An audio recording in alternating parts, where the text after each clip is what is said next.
Hello and welcome to another episode of No Such Thing as a Fish, a weekly podcast coming to you from the QI offices in Holborn. My name is Dan Schreiber. I am sitting here with Andrew Hunter-Murray, James Harkin, and Anna Tashinsky. And once again, we have gathered around the microphones with our 4 favorite facts from the last 7 days. And in no particular order, here we go. Starting with fact number 1, and that is Anna. My fact this week is that shortly after writing an essay on why writers shouldn't publish anonymously, Anthony Trollope published a book anonymously. Oh, called out a mere 130 years later. Not a moment too soon. So I've just sort of inherited from a friend who decided he was never going to read them, the complete works of Anthony Trollope. Oh, and nice. And he's giving them to me in bits, and he seems to have given me the 3 least known Anthony Trollope. So this is in the introduction to Nina Balatka, which was... If you want to get into Trollope, I would say probably don't start with that one. It's not an entry level. No. Anyway, this fact, Nina Balatka, in the introduction, it just mentioned that he wrote an essay in 1865, and he said...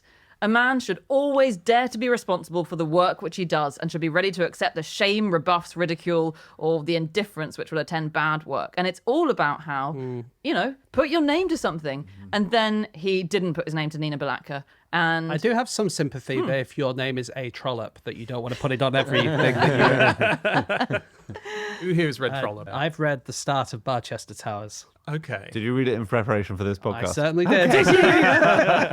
Read the first 50 pages. Nice. Like I've done quite a lot of books over the years just because of this podcast. Yeah. Just kind of started reading, got an idea and gone, well, I think I got an idea of this guy's entire oeuvre now. if you haven't got to the end, you don't know about the robots in it. What? So Anna's read some Trollope, Andy, you must have done. I'm actually a Trollope virgin.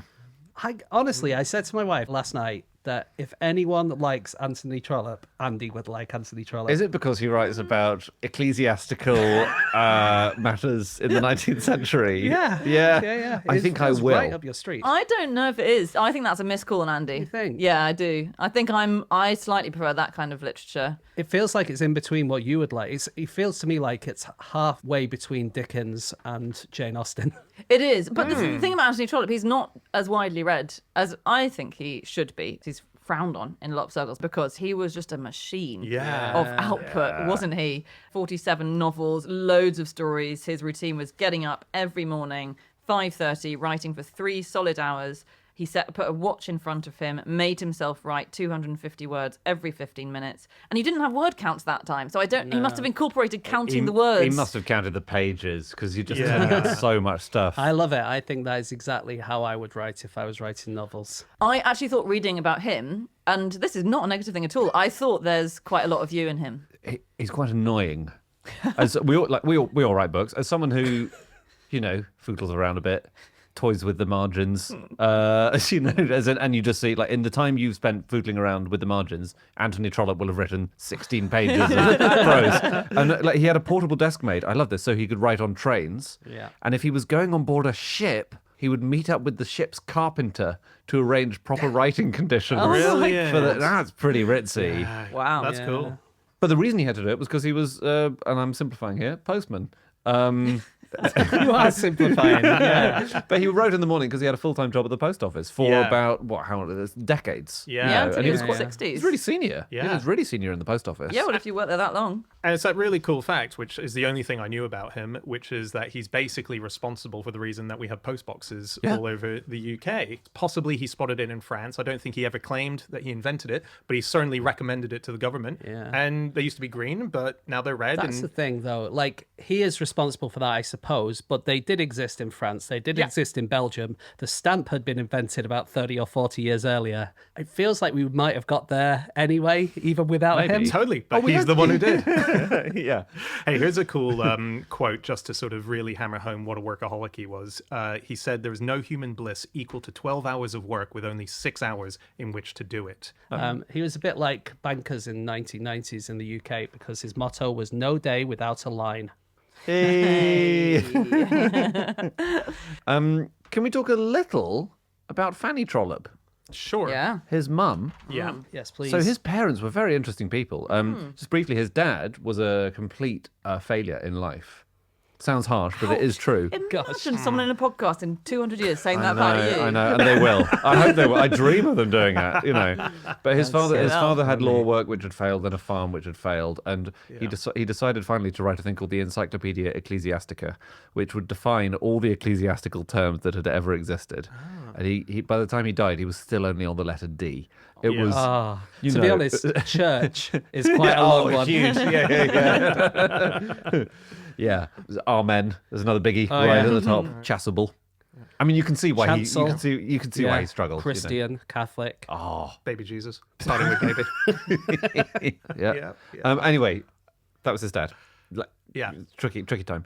But his mum was a successful author and mega successful, and she made her name by writing a book called The Domestic Manners of the Americans, because she'd gone to America, set up this business venture which had completely collapsed and been a disaster, and but then she wrote this book which was basically just incredibly rude about everyone in the USA. It was very, very, very snobbish, and it became a massive success. She said of people living in New York that they were bullying, struggling, crafty, enterprising, industrious, swaggering, drinking, boasting, and money-getting. But then enemy of the podcast, Mark Twain. Thank you. He really loved her, and he was like basically saying, well, you know, she's telling the truth. That's what we're like. Fair enough. Fair play. So he liked her, so I now don't like her. Great. Okay, thank you. Just sort of keeping my beef going throughout the century. One thing I noticed from reading the first 50 pages of Barchester Towers is how hackish he is with names. Oh, really? I don't know if you noticed this, Anna, with the ones that you've read. But, I've only read The Way We Live Now. well, the first a couple of the first characters are, I think, the policemen, and they're called Lambda Mu Nu and Omicron Pi, where he's basically just taken Greek letters and turned them into names. Oh, right. But what he used to do quite a lot is do that thing where, I suppose Dickens did it a bit, where you just take whatever attribute your character has and just call them that. Oh, yeah, Dickens was, Right. So yeah. there's in his novel Miss Mackenzie, it's about a young woman who's pursued by three men who are called Handcock, Rub, and Ball. What? And there was another man, Handcock. Handcock. Handcock, and there's another man in it who he's not a suitable suitor for this woman, and he's called Mr. Frigidy. Wow. It I does. mean, they're so on the nose. It takes a bit of the suspense out of it, doesn't Yeah, it? I think so. Yeah. I wonder if I can give you some names of characters and you can tell me what they did in Brilliant. the novels. Oh, Yep, okay. yep, yep, Right. yep. So Dick Rabbit. Ended up in prison. For shagging rabbit holes. Was he, yeah. Had lots of kids, breeded a lot. Nice. No, he was the leader of a hunt. Okay. Oh, okay. Yeah, good. Samuel Nickham. Policeman. Police. Yeah. Kind of. He wasn't a policeman, but he found evidence against some people who'd been poisoning animals. Okay. I was going to say shoplifter, and I've only just realised that nicking them is something that shoplifters do and policemen do. I nick them. No, I nick them. We're on opposite sides. How confusing. Gosh, yeah. Food for thought. Sir Oliver Crumblewit. Stand-up comedian. Yeah, someone who thinks they're funny. So like a dad joke to call back to the previous episode character. No, he was a phrenologist. Crumble. So just really? witless person. I guess it was slagging off phrenology. Okay. And Joe Thurabung. Thoroughbung. Proctologist.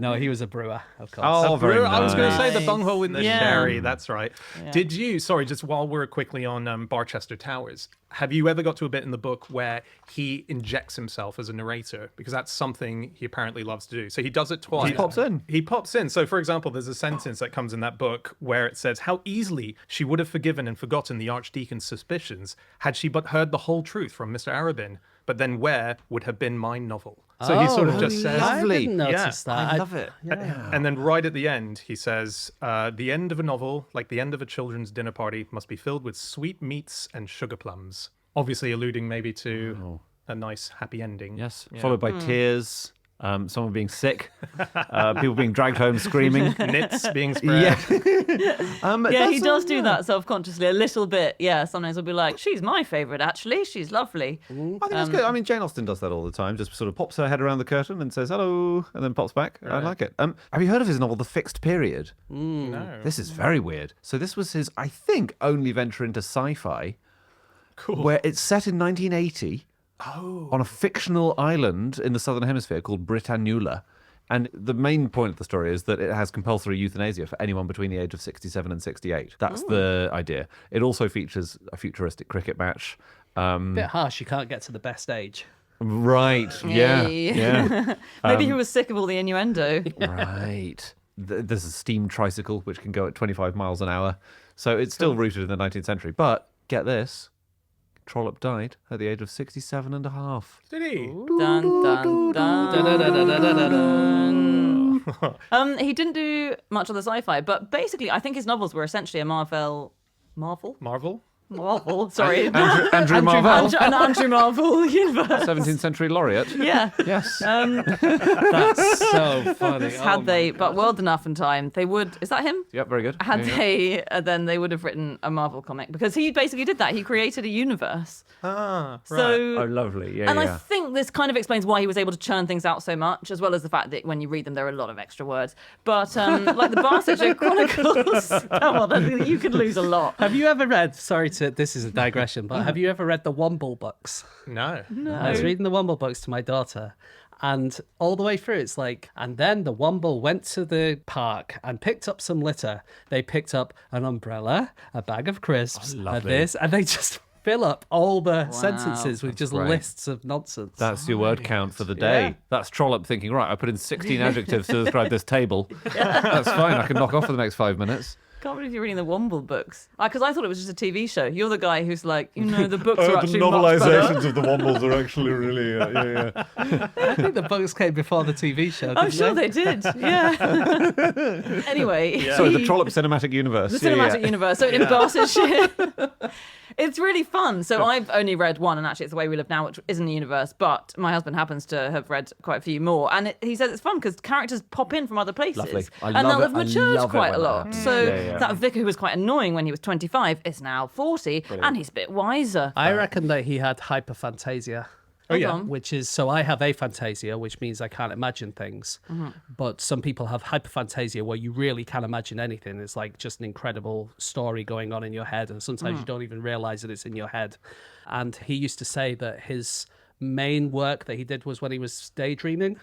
So, he would churn out these words, but actually the rest of the day he'd just be thinking, I wonder what my characters would be doing now. Yeah. And when he came to write them down, it was pretty easy for him because he was just, this is what I remember them doing. I think he almost says that the plot is kind of not even really important. It's it's about the characters, exactly as you say. Yeah. I want to know what his legs were like, because I think he might have had a fantastic pair of legs. Okay. Go on. Yeah, Well- your reasoning.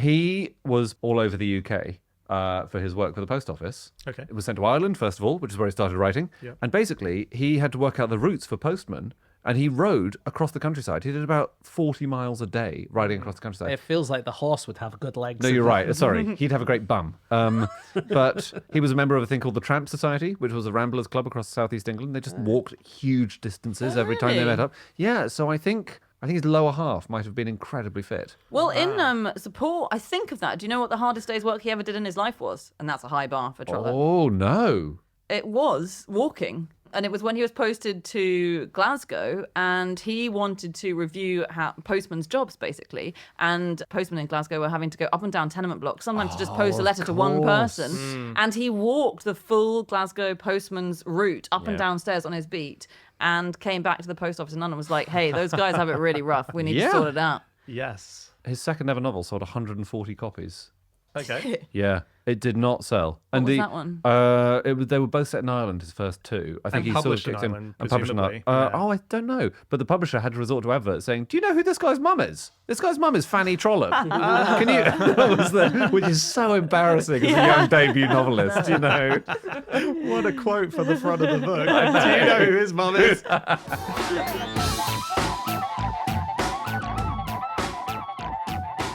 Stop the podcast. Stop the podcast. Hi, everybody. We want to let you know we are sponsored today by Squarespace. Squarespace, even when said in the style of a magician like Andy did. I mean, it is magic, Squarespace, What a it seems to segue. me.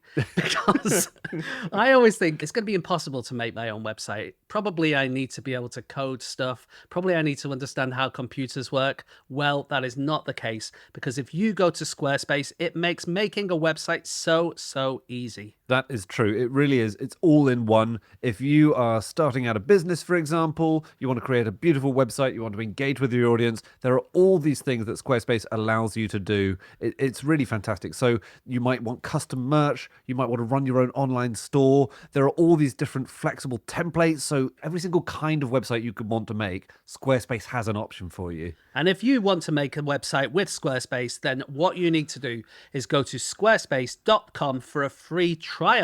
And when you're ready to launch your delicious, beautiful website, go to squarespace.com/fish and you will save 10% off your first purchase of a website or domain. It's as easy as saying alakazam. So go to squarespace.com, try that trial for free, then go to squarespace.com/fish and save 10% off your first website or domain purchase. Okay, on with the podcast. On with the show. Okay, it is time for fact number 2, and that is my fact. My fact this week is that in 2008, a TV channel spent the day rescheduling shows so that millions of people in India could continue to watch a live broadcast of a man trying to kill another man using nothing but his mind. Okay. And it took longer than expected. Is it like when a football match goes into extra time and you have to cancel the news afterwards? Exactly. It's like that tennis. Do you remember? Was it Mahut Isner? Mahut Isner. Which went on. It was at Wimbledon 10 years ago now, and it went on. They played was it like 70 games each. Yeah, they won. it was something something like that. crackers. Yeah, it was kind of that. So And basically, Mahut and Isner, I imagine, got closer to death than the person that was trying to be killed here. well, not quite actually. Ooh. So, okay, at that time, there was a politician who said out loud that she thought that someone was attacking her mentally using tantric powers, which is, when we talk about tantric sex and all that, there's a side of it which is to do with the mind, and you can supposedly attack people if you're using the dark practices of it, right? So, as a result, there was a TV show where skeptics and Tantra practitioners were brought together on the show. It was called Tantric Power versus Science. And while on the show, this guy who was called Pandit Surinder Sharma claimed that he could kill someone within minutes using nothing but his mind. Now, the person who was sitting on the panel with him was a guy called Sonal Edamaruku. Is he representing science in this? He is the president of the Rational International group. Yeah. He says, you can't do that. You think you can do that? Do it to me now. And the guy says, okay, fine, I'll do it to you now. That's annoying when they call your bluff like that, isn't it? Exactly. So he says, do it now. So they say, all right, let's do this. The host of the show is going, all right, let's do this. So legally, very tricky water for the channel and the program to be in. Exactly. Yeah, because I'm thinking about all the forms we have to fill in on QI if you just, strike a match in the studio. Yeah. You very rarely use dark tantra on QI. So basically what happens is this guy, Sharma, gets up and he starts focusing his mind on him. It's clearly not working. The rational guy is sort of giving laps and so on. So Sharma comes over, he starts sprinkling water on him as an intimidation tactic. He starts ruffling his hair like, wow, the big guns are coming out now. He covers his eyes. It was all that stuff. But then, and this is where it gets a bit desperate, he suddenly presses his fingers down onto his forehead and steadily really pushes and pushes. And he has to be called out because basically you will kill me because you're trying to crush my skull, basically. Right. So he has to go back to his seat and he has to do it with his mind. Now, at this point, the show's meant to be ending, but they say it's not done yet. So the show continues and the next show is cancelled. And at this point, word is getting around. So people are tuning in and tuning in. After a couple of hours, the guy's exhausted, Sharma's exhausted, and he says, but I'm not done yet. Let's meet again this evening. And this evening, I will do the ultimate destruction ceremony and kill you. What is going through his mind when he's saying, I'm going to do that? Like, I'm sure I can think of an ultimate destruction ceremony in the 2 hours between the broadcast. Like, what is his plan? But then I think his plan probably is to not turn up. And then go, oh, sorry, I was killing some other person. They go to another school, you wouldn't know them. Yeah, so they do it at night. It's performed under an altar in an open night sky. They've got all the cameras there, and he tries and tries and tries. And obviously, the guy who's the rational guy is laughing his ass off the whole time. So it didn't work out. But this, just to remind you, is 2008, and this was broadcast live. And according to many reports, some say hundreds of millions, obviously a huge population in India, but, millions tuned in to see a man killed live on TV, probably knowing he wasn't going to be, but wanted to see what happened. Now, I have a question for you guys. Yep. If you were on that TV show and you were next to a tantric master and they said, I could kill someone with my mind, would you have the courage to say, no, you can't do it to me? Yeah. You definitely would. Yeah. There wouldn't be a tiny bit of doubt that, like, I'm pretty sure you can't. Once but... he started, I'd shit my pants. But yeah, I would probably. I would feel fairly confident that wouldn't happen. No, but you can't be fairly confident. Okay, I would be 100% certain that wouldn't happen. You'd be up for it. Okay. I would be pretty confident, but I would think to myself, I'd be so annoyed if I have a heart attack and die, unrelatedly. When I went to, I was in Bhutan and I went to the Tiger's Nest monastery, and there's a little bit where you have to jump from one bit to the other, and you're going over a sheer drop of thousands of feet.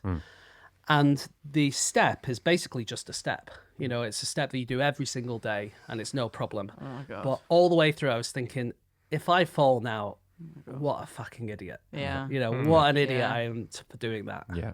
And I suppose it's that kind of thought. Exactly. It's like, And the pressure of the TV cameras will make you think, you know, this is a very public forum. I can understand. I'm very impressed by the skeptic. And You'd he's feel right. embarrassed for him. You'd start wanting to die. Yeah. Yeah. I would be trying You'd to help fake him it. out. Do you think you'd fake it, Dan? Fake You'd it. collapse. Well, it would be really fun to draw the death tantra dude out by pretending to die and then going, ah! And that would be great. That's a good point. No, I've never heard of this. I think of tantra Yeah. as primarily a sexual thing. Oh. No, I'm thinking about Sting, Yes. who claimed I think in the 90s that he could have sex for 5 hours because of tantra, his tantric skills. He says he never said that. I don't know if He does now, but that's Right. Yeah. He says Bob Geldof spread that rumor. right. Yeah. And then he said, "Oh, I said 5 hours, but that includes dinner and a movie, followed by some begging." You know, he's got some very funny jokes about it. Yeah. But that was and the movie is Lord of the Rings. the entire trilogy. No, but I don't know anything about tantra really, or the idea of, and I gather it's more of a philosophy or a set of philosophies, and it's from Very complicated. lots of It's different quite complicated religions have elements of tantra. Yeah, or, definitely. So Yeah. it's sort of spread across all these different schools of thought. So, There's no one thing, and you know, when I say, you know, the dark side or whatever, you know, that's so rare. It's like it's not really even a thing. We'll get letters, people saying that's not a thing. Right. Yeah. Well, it's based in Hinduism. Yeah. When we say lots of different religions, and it's not its own belief system within Hinduism, as far as I can tell. It's like a series of practices which seem to exist in lots of strands of Hinduism. Yeah, it's almost like non-orthodox Hinduism, isn't it? In fact, I did read things saying the whole point of it was to subvert Hinduism and encourage lots of things that Hinduism does not. Like, I think there's one where you're encouraged to have the special tantric fivesome, which is like eating meat, drinking wine. Right. Have you ever had a fivesome? Yeah, well, I've had a bit of meat and drank a bit of wine, yeah. Coming to the party just didn't have naked, the- going, why is everyone dressed? God, that looks delicious. I've had a foursome. I didn't have the sherry at the end, which would have been, you know. To be fair, sex is the last one. Oh, okay, so okay. I think So it's like a date. They're describing a date. it's got to be a date. What are the previous four? And is there an order? Netflix. Sorry. It's drinking, eating, movie, begging, sex. So the five are alcohol, meat, fish, grain, and sex. Okay. Well, you're very full at that point, so it's not very pleasant. We do that 5 at home, but the 5th one is always headache. Really annoying. But the idea is violating all these Hindu taboos. And I think that's called left-handed tantra. So there's left-handed tantra and right-handed tantra, and left-handed tantra is the sex one. I'm left-handed. Well, that doesn't surprise me, Andy. No. It's all starting to come together. I always do left-handed tantra because it feels like someone else is doing it. There's no 1,000-year-old tradition we can be trusted with. Other things that are done in tantra traditions that are non-sexual for the right-handeds, living in cemeteries, if you want that, and smearing cremation ashes on your body. So these are all gory rituals. Do you say agory? Yeah. Because it sounds quite gory.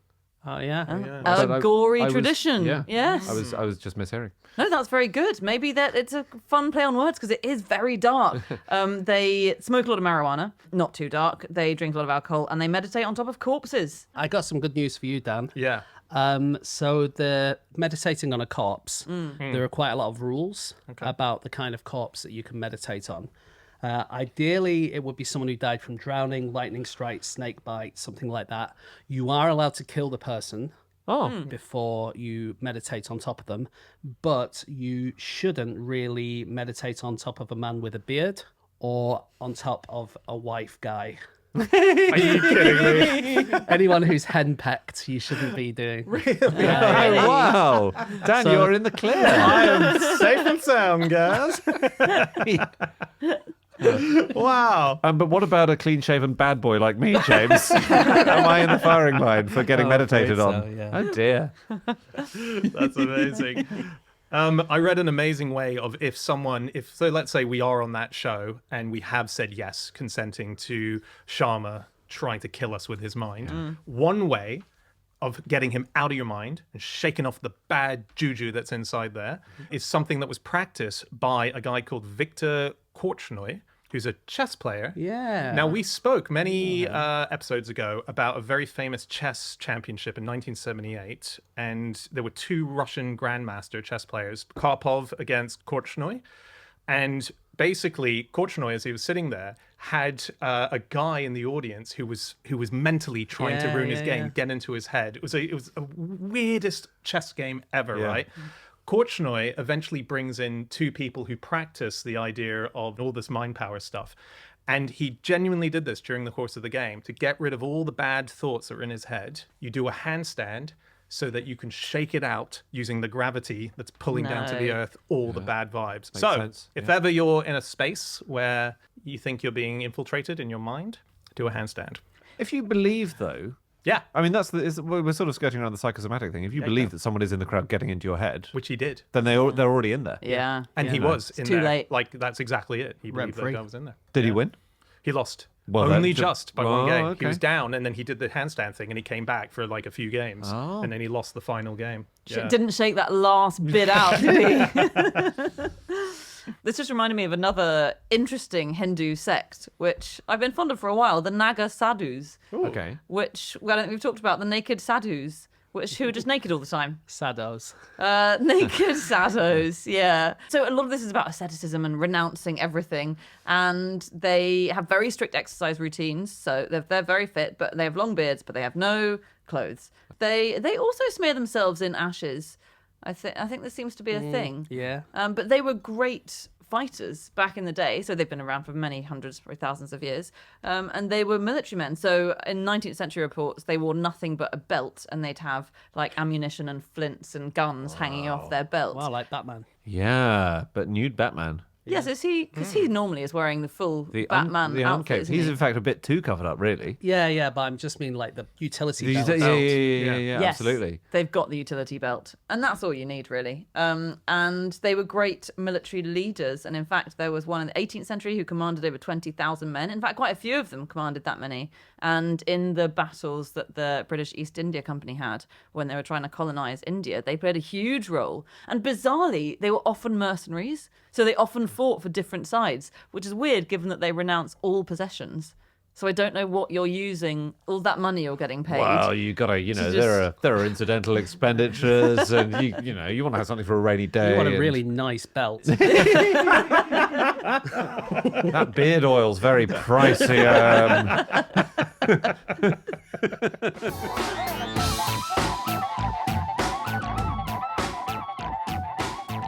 Okay, it is time for fact number 3, and that is James. Okay, my fact this week is that the last thing that British soldiers going to the Crimean War saw was Queen Victoria throwing a shoe at them. And stay out.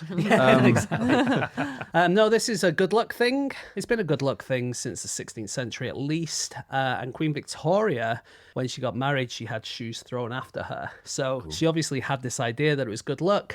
And there is an 1854 sketch from Punch magazine that shows her throwing a shoe at her soldiers as they go off for the Crimean War. I'd never heard this tradition at all. Shoe chucking for luck. I just never ever heard it. But she did it a lot. She did it in 1855. She chucked shoes into Balmoral Castle, again for luck. And that was a And is it she takes one of her own shoes off, or does she take an extra shoe in her handbag? great question. Good question. Don't know. Yeah. So the first one, she's throwing it off from where is she? She's standing on a balcony. That's right. So so she's at home. She's probably in slippers anyway. So she could do that with a shoe. And you don't want to chuck a really heavy shoe in case it hits someone. Yeah. Well, No, that was from a balcony seems quite that's risky. going to be my question. Do we know where the shoe is? Because I couldn't find it. What, in the my hunt. shoe? Yeah, the shoe. I don't know how many Yeah, of it Queen would have been Victoria's just disappeared shoes are forever. surviving. Yeah, but the shoe, lots of shoe traditions. Hiding shoes in the walls of your building. That was another big one, wasn't it? Yeah. What was that? Is that for good luck? Or Yes, just it is. for a rainy day? It's to ward off evil.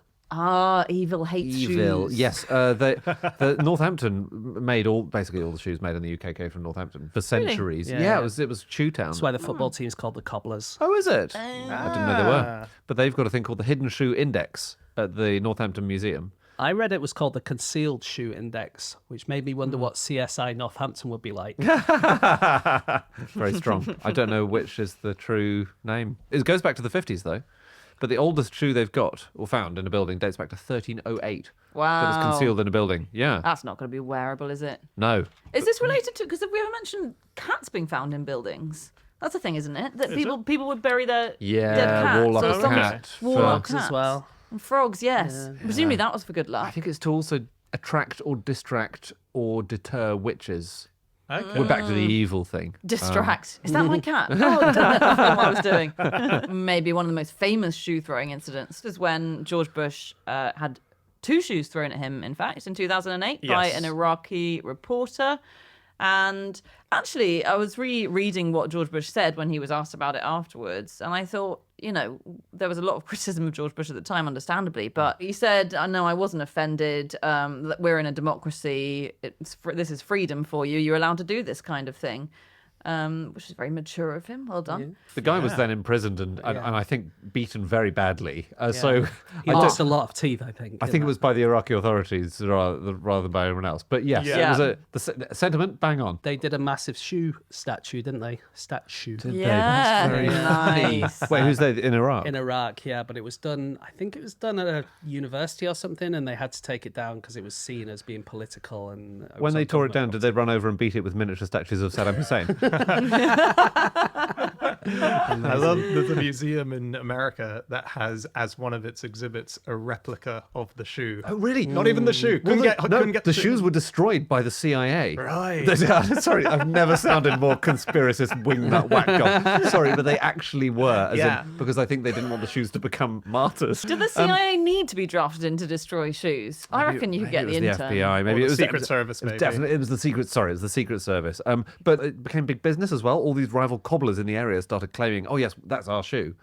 Oh, really? Yeah. And the thrower, Mundadar Al Zaidi, he was offered a couple of hands in marriage by various people who said, "I'd like you to marry my daughter," and then.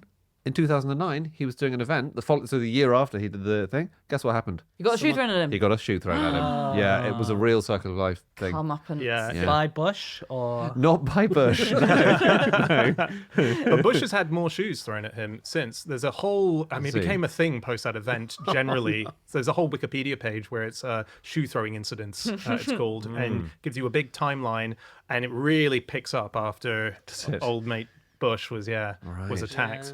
There's a famous incident as well. Queen Elizabeth, the late Queen, in Australia. Second. Yeah. Oh, yeah. She threw a shoe at Philip when they were in Australia. Wow. It was one of the only moments where a fight, I think, in fact, the only incident in which a fight was seen between Philip and the Queen. You're She threw a joking. tennis racket at him as well. Yeah. A tennis racket? Yeah, and the Aussies were filming from a distance, and they were like, geez, what did we just see? Because we've never seen anything like that before. And so one of the PR people had to come out for the Queen and say, what are you guys doing? With a British accent, though, not an Aussie accent. And then the Queen came out and she apologized and she said, where do you want me? As if to say, please don't use that. I'm here now as an embarrassing apology for you witnessing that. But possibly she was wishing him good luck. With whatever the affair. lucky tennis racket as well, yeah. All of your lucky clothes are out on the lawn. That's so funny. Wow. James, have you ever seen... I'm asking James specifically this for a reason. Have you ever seen a panty tree? We know the reason. Panty tree. No, but I think I can guess what it is. Is it a tree where people leave their pants? That's right. Why would I have seen it? Why Is would it- you Is specifically it have common seen it? in Bolton? It's not a Bolton thing. I bet it's a golf thing.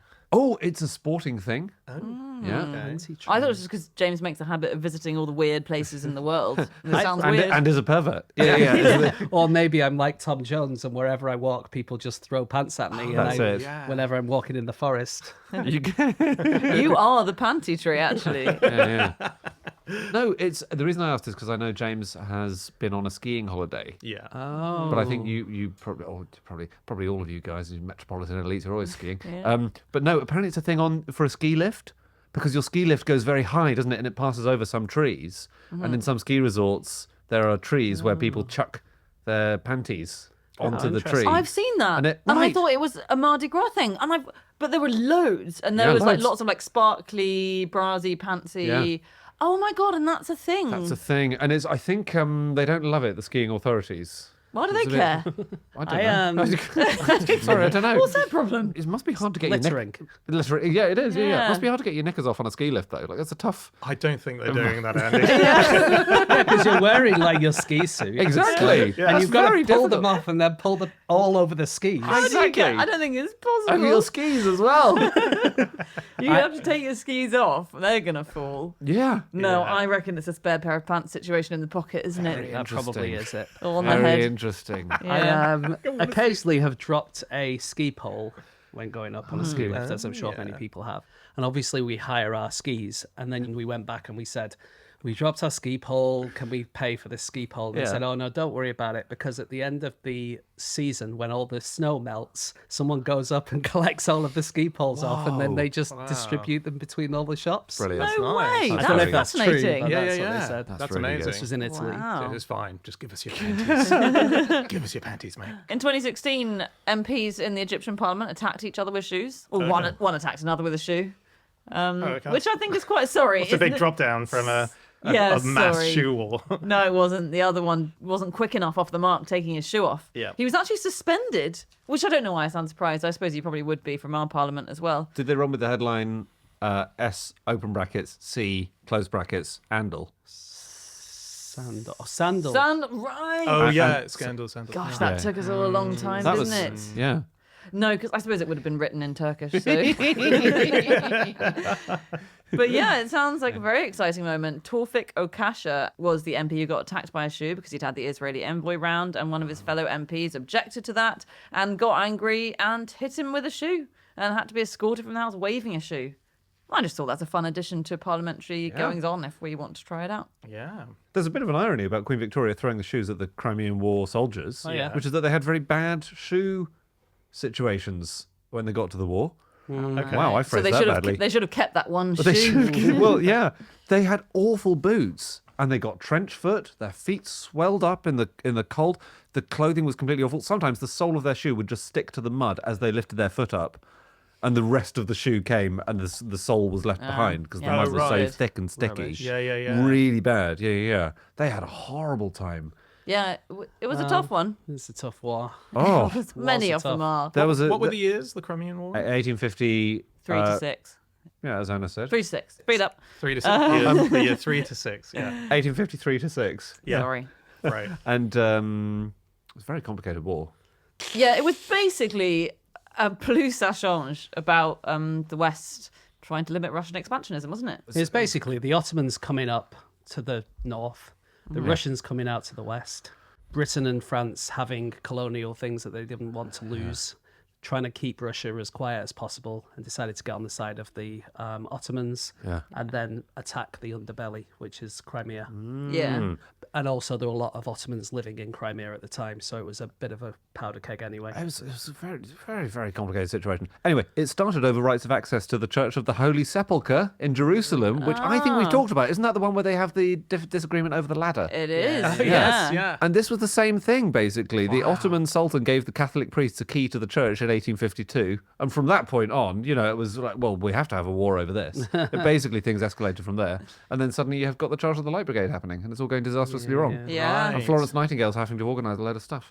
I mean, lots of famous things came from it, I suppose. Florence Nightingale, Mary Seacole, Charge of the Light Brigade, 3 items of clothing. balaclava, Yep. the cardigan. Cardigan, Earl of Cardigan, very heavily involved in the what's Light the Brigade. third? It's got to be a You're boot. not going to get it.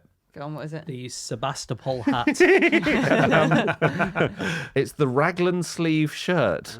What's that? It's got a different colour of the torso is a different colour to the sleeves. Okay, it's a right. baseball jersey. Yeah. But General Fitzroy Somerset, the first Baron Raglan, was not wearing a baseball jersey, but he did have a Raglan fleece shirt named after him. And he was the one who was responsible for the Charge of the Light Brigade going so badly wrong. Right. He was very old and he was half deaf and he was not really with it. And he said, oh, the Russians are taking some guns over there. Can you go and stop them taking away the guns? And the order was then carried to someone else, the Earl of Cardigan, who could not see the guns because he was somewhere completely different. And he said, what, those guns? And pointed at this incredibly well-defended gun emplacement at the end of a long, narrow valley. Like, just a disastrous place to attack. Right. And he said, okay, this isn't going to go well, but fine. Don And then, Yacardi's.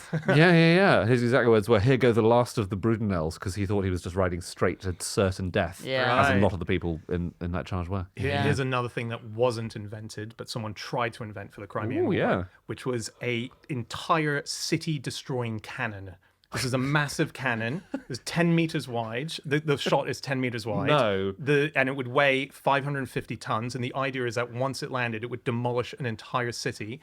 And it was to be called the Saxo Cannon. How are they going to transport that What is this? anywhere? Yeah. What sort of wacky races, like Acme Roadrunner style cannon they're the making? inventor was a solid inventor. Was because it not Adolf Sachs? It was. The inventor of the saxophone came up with a city-destroying cannon, which he really wanted to build. He was such a weird guy. He would just was. invent these things and then just call it the Sax something. Exactly. So it didn't take off. No, it didn't get past the planning stages. No, That's what he wanted to do. Take off. Very nice.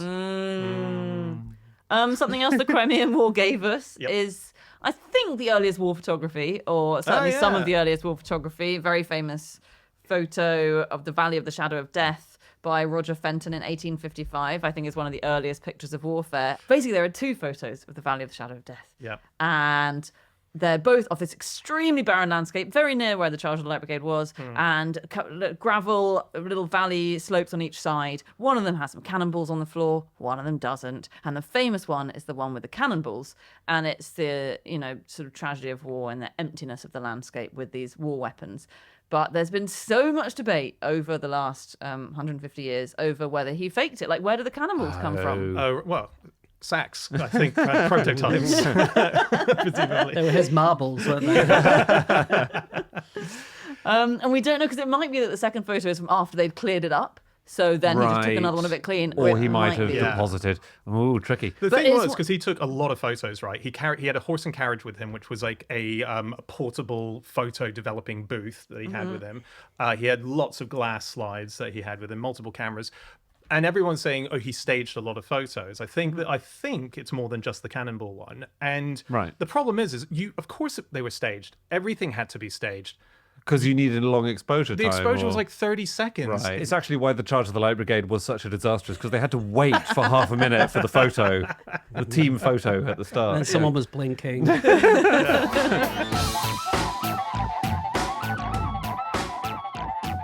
Stop the podcast. Stop the podcast. Hi, everyone. We'd like to let you know that this week we're sponsored by Hello Fresh. Wow, I can't count that, but we are. They're fantastic. HelloFresh send you delicious, wholesome meals in ingredient form, and then you combine them into a delicious meal. You're learning and you're cooking at the same time. Really is incredible. You might have one or two meals that you know how to make that you're kind of quite confident with, but by going with HelloFresh, you'll just have a whole new batch of meals that you'll be able to make from scratch. It's true. HelloFresh has actually introduced me to new spices that I was not previously familiar with. I think one of the meals came with something like za'atar. I probably said it wrong, but it was yummy, and it sent me the right amount rather than a large jar, which I was then going to have to force into every single meal for the next 2 months. You can make tasty, healthy, wholesome meals. You can avoid the shops. We really recommend it. Absolutely. So discover za'atar and other delicious possibilities with HelloFresh by visiting hellofresh.co.uk/new fish. And when you do that, you will get 60% off your first order and 25% off the next 2 months. That's right. hellofresh.co.uk/newfish. 60% off the first box, 25% off the next 2 months. Do it now. Okay, on with the podcast. On with the show.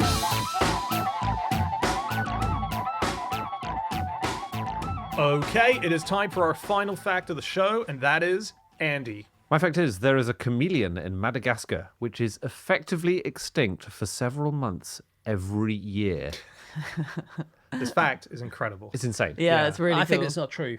I think if you're extinct, you come back 3 months later, you're not extinct. Let's debate the case. And first of all, thanks to Kate Wood, who sent this in the email, the fish sorry, inbox. Kate. If I knew it was from you as opposed to Andy, I wouldn't have poo-pooed it. No. This is the Laborde's chameleon, and it is crazy. Right, so in November, the chameleon hatches out. Yes. In Madagascar, in the forest. Then they grow to sexual maturity very fast. In about 2 months, they are grown up, ready to breed. They breed. The females lay some eggs in the ground. Then in March, they all die. Not the eggs, the all the adults die. Yeah. There are then the entire species exists in egg form, basically, for most of the year. In November, eggs hatch out. On they go. It's so weird. Yeah. It's so weird. They're for most of the year. Yeah, they're not extinct exactly, but for most of the year, they are. The species lives in as Must an be egg. weird for the first person to come out of the egg Yeah. every year. Oh my God, yeah. They learn nothing from their elders. I just think these are bizarre. These were discovered in 2008. I think their life cycle was first reported. I think since then they have found that if you keep some in captivity or maybe under very specific conditions, one might make it through a year. But it's Okay. really, really rare. So it's What a year 2008 was. Over in India, you had someone being killed on TV with mind power, Or not. or not. In You Iraq. had a chameleon being extinct, or not. in Iraq, George Bush is getting a shoe thrown at him. Throwing. Wow. What? What was Anthony Trollope doing that year? No, and they're amazing. And they I think it's because they die to avoid the dry season, which is very harsh and very, very hot Oh, in Madagascar. right. And they just, some species hibernate, they just decide to die. And lots of chameleons on Madagascar. I think they've got about... They've got almost half, haven't they? They've got about Almost half the world's 45% species. or something. Yeah, and- Extraordinary variety of estimates as to the number of chameleon species. Given that it feels like a very small countable number, I read anywhere, and all from very reputable sources, anywhere between 134 and more than 217 species of chameleon. Well, they're different colours, aren't they? It's very hard to Yeah, tell, yeah. you know. That's a good point. Oh, this was a green one before. No, is it? Or is it a different one? They're great. Yeah, they don't change their color to match their background. I actually didn't know that until reading it for this podcast. Right. They match their emotions. Yeah, no, I think that's amazing. An amazing misconception. It's one of the biggest ones we've debunked on QI. You know, sometimes we debunk things that you think, yeah, come on, that's a bit. No, we never do that. No, we never do that. We never do that. It's an amazing thing. If you were watching the UFC of chameleon battles, right? Yep. Two competitors enter the ring. If you were betting, you could probably bet in the last few seconds, if that was allowed, on who was going to win. Do they change colour based on whether they think they're going to win or lose? When they pass each other in the street, two males will often change colours to sort of be like, kind of like if you're walking poolside and you tuck your tummy in as you walk it, that kind of thing. So they found when they were studying it that the chameleon that was brighter and changed more rapidly was the one who was going to win. And that they just found that on average was the way that it happened. Yeah, or above average. So what a useful way. If only we could tell them that, then they never have to fight, right? Exactly. They can always just go up to each Stop other and the go, match. oh, okay. Throw the towel in. Yeah. Yeah. Exactly. Wow. I mean, if you were a chameleon in a boxing ring or something, because you normally wear a little dressing gown, don't you, into the ring? Yeah. And as soon as you take your dressing gown off, you look down, you were confident until you saw how bright and stripy the other guy is. Yeah. I should just quickly say this was in 2013. It was a guy called Russell Ligon and Kevin McGrew, and they did 45 encounters that they monitored, Nice. and that's what they discovered from Very it. cool. Cool. Yeah. They've got amazing anatomy. I didn't know about the shape of their feet at all. And they are bizarre. They are described often as looking like salad tongs. Oh, yeah. And they do. So there are two pads opposite each other. And in fact, they're the only animals who aren't birds who are zygodactylous, which basically means that they have 3 fingers opposite 2 fingers in a certain way. And they're not the same kind of zygodactylus, really, as birds. They're their own special thing. And essentially, it's to grip trees. I don't know why more things don't have this. So it looks like a sideways claw that just clamps onto trees. It's very clever. But I did find out that you can also get pamprodactyly, anisodactyly, and schizodactyles as well, which are in primates. Schizodactyles grasp with their second and third digits. That's what I'm doing instead of thumb and finger. Like doing scissors for rock, paper, Whoa. scissors. Exactly. Does Rather that free than you that. up to hold something like food? You could Or do to- like a thumbs up at the same time as holding onto the tree. That's a I pretty think good that's move. the idea, yeah. And you can hold a canapé between fingers 4 and 5. Yeah. Perfect. No, they are. They're great. I know someone who's got a pet chameleon. Do you? Yeah, you? yeah. And Is that the end of the anecdote? I think it is. I'm rummaging for more, but that really is about it. It's called Roy. Okay. The Oh, there was chameleon. more. There was more. No, and that's the end of the anecdote. Yeah. If you were sitting on a chameleon's tongue when it ate something, Food for thought. Yeah. you would die so badly. Really? No, it would just not be able to eat anything because you're way bigger than a chameleon. If you're sitting on its tongue, it's not going to be eating anything. Sorry, you're right. You have to imagine that you're the size of a borrower, or maybe even smaller, Oh, Okay. of an ant. Oh, yeah, sorry. Well, I've been obviously, if you miniaturized, sit on a yeah. chameleon's tongue, it'll just crush its tongue because you're human size. No, but like, if something bites you, a bite could have venom, and I thought the reveal was going to be the tongue would. Sorry, it wasn't. It was the acceleration of their tongues. I should have made clear that you've been shrunken like Honey, I Yeah, Shrunk I the think Kids that in was this. a big essential bit of that story. It was. Yeah, Anna, you've cluttered this one. This is it. Shall I? So, If you were really, really small, Yeah. and you were sitting on a chameleon's tongue, Yeah. and it stuck it out, then you would definitely die. The acceleration of their tongues are amazing. They're actually the highest acceleration and power output, like amount of power generated, for any movement of a reptile, bird, or mammal. It is insane. whoa. Yeah. The power output is 14,000 watts per kilogram. Incredible. Okay. Now, Jonas Vingegaard or Tadej Pogacar, who are the best cyclists in the world in the Tour de France, say, if they're going up a mountain, they can max out at about 7 watts per kilogram. And these guys are doing 14,000 watts per kilogram. It's a lot. I almost can't compute that. That's amazing. It's like, so the G-force Yeah. is, I think, the maximum G-force we can survive is maybe 9 or 10 for a few seconds, Okay. fighter pilots, and the G-force on their tongue would be 264 G. Wow. Your face is being distorted by that. That is so cool. That's incredible. I read a bit about what's inside their tongue because they have these things called intralingual sheaths, right? So the tongue has bones running along the core of it, which is weird in itself. I guess they don't, not very big bones, but those are covered by these intralingual sheaths, and those are covered by an accelerator muscle. And what the chameleon does is the chameleon spring loads the sheaths and packs them into each other like a telescope. That's like, there was a toy that used to do that you flicked it when you were younger and it was telescopic and it cool. expanded out, wasn't there? I've got a real I don't memory of remember that. A telescope? Maybe I was just playing with a chameleon's tongue when I was younger. You would get like those pointers that teachers had, and they would go like that, wouldn't they? Yes. That's what I'm I got one of thinking those last year For Christmas. for myself at a non-holiday time, and God, they're good. Yeah. The You got one of- pointers. What, What to did you lecture your do? wife? Do you just point at stuff? Yeah. Just walk down the street going, there's a panty tree. It really it gives you a kind of authority that is extraordinary, you know. You've never dared use it And here. no.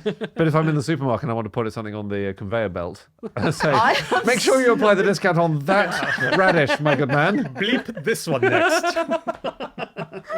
I'm so confused about why you actually I'm bought so this. confused because all of this sounds so plausible. Yeah, we're I just know, missing the one we're detail. sort of playing Would I Lie to You now, aren't we? Like, I think it was a couple of years ago. I bought it for a show. But I cannot Right. remember the context in which I have, and I've just ended up with a pointer, which I love to get out occasionally. And, I'm you know, sure. Right. Yeah. So, chameleon saliva. This was another fact in the inbox, actually. Yeah. So, not only did Kate Wood send the original fact, but Robert Harding writes chameleon saliva is the opposite of custard. It's disgusting on treacle tart. Is that because it's non-Newtonian but in a different way? Bingo. Yes. So custard, if you run across custard, as you apply force to it, it gets harder. Very good. So That's it. It this is the thickens opposite. on impact. And chameleon saliva is thick in the mouth, but when the tongue strikes the insect it's trying to eat or whatever, that blob becomes very malleable for an instant That's clever. and then hardens right again. Right. So the prey is then glued to the tongue, and then it gets pulled right back into the chameleon's mouth. That's clever. Isn't that amazing? I found a chameleon who was a chameleon before chameleons were chameleons. Keep Okay. talking. Well. Keep And talking. I got a headache today. You know I got a headache, and this is not helping. There used to be a philosopher called Chameleon. Really? He was a disciple of Aristotle. Was he the guy who came up with the idea of karma? We don't know anything about You're him. just gonna go straight Yeah, over. I'm just you're ill. You don't know what you're saying. It's just helping you out here. He is a disciple. We know virtually nothing about him. I guess with us, as with a lot of people then, but he did write a lot of pieces that we do know of his names attached to, like a piece called On Drunkenness, a piece called On Pleasure, but virtually nothing is known. But so he would have died in 281 BC, and the word chameleon came about in roughly the 14th century, mid-14th century. Okay. Wait, so To describe the lizard, presumably. To describe the lizard, and what's interesting is Aristotle wrote about chameleons, but we just didn't have the word, and he wasn't writing about his mate. So did he always have to say, that thing that kind of changes colour, looks a bit like a gecko? Looks like my mate, my disciple. Yeah. Can I give you some animals that were thought to be extinct but then aren't? yes. Oh, yeah. The Canterbury knobbed weevil. Okay. I might just stop there, actually. No, more. The cloaked bee, the dinosaur ant, the terror skink, the Batman river loach, the painted frog, and the Machu Picchu arboreal chinchilla rat, which was found in a tree near Machu Picchu Right. when they unextincted it. That's great. So are these just all things? Was there one big find one day out where they're just all hanging out in the same playing cards for a while? It's some sort of support group for the extinct who aren't extinct. Yeah. There's also the confusing rocket frog. That's great. That's a great name. And they found it in 2019, and it's called confusing because it looks a lot like other frogs, but it's the confusing rocket frog. And the interesting thing about this is it was thought to be extinct in 1985.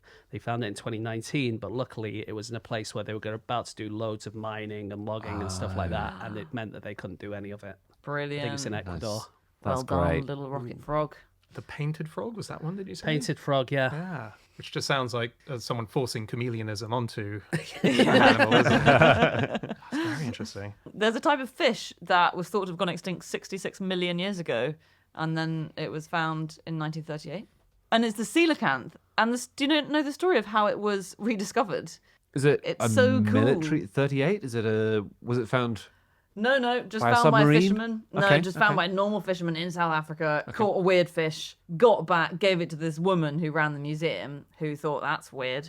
So she sketched it. Oh, I remember, yeah. It's this amazing thing. So she sketched it and she sent it to Professor Smith, who she knew would be able to tell her what it was. Professor Smith receives her sketch, knows straight away, this is a coelacanth. It's been 66 million years. We thought it was gone. And he goes and he visits it, but it's kind of disintegrated by that point. So he can't confirm really that lots about it or where it came from. And he devoted the next 14 years to finding a second specimen. Wow. He was desperate, and eventually there was a guy on one of the Comoros Islands off Mozambique in 1952 who found one, and Smith managed to convince the South African government to get a military plane to fly him off the coast of Mozambique. He had to have a conversation with the Mozambique authorities saying, hey, we're flying military planes over your airspace. Really sorry. Wow. They were like, why are you doing that? They said, we're just going to pick up a fish. I remember reading that story, and I think the woman who found it in the first place and knew there was something up, I think it was either Smith or someone else said it was evidence of women's intuition. The greatest evidence we ever had of women's intuition. Really? Yeah, Marjorie Courtney Latimer, That's what I said, really? yeah. What? Just because she sensed that She this just is a knew weird. that there was something going on. Yeah. Wow. Wow, that's proving two things with one fish. That's pretty cool. Yeah. Not only do we have the fish, we now know about women's intuition. What a happy day for the world. Blown. I'd love it if his paper, which eventually came out, was about women's intuition, not about the fish.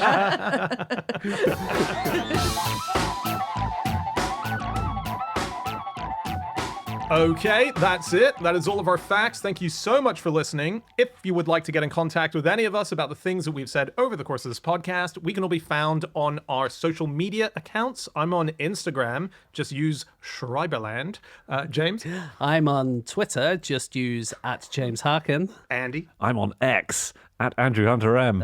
Yeah, sorry. And Anna, how can they get through to us as a group? You can just use the email address podcast@qi.com or the Twitter handle @nosuchthing. That's right. Or you can head to our website, which is nosuchthingasafish.com. All of the previous episodes are up there, so do check them out. Otherwise, come back next week because we'll be here with another episode, and we'll see you then. Goodbye.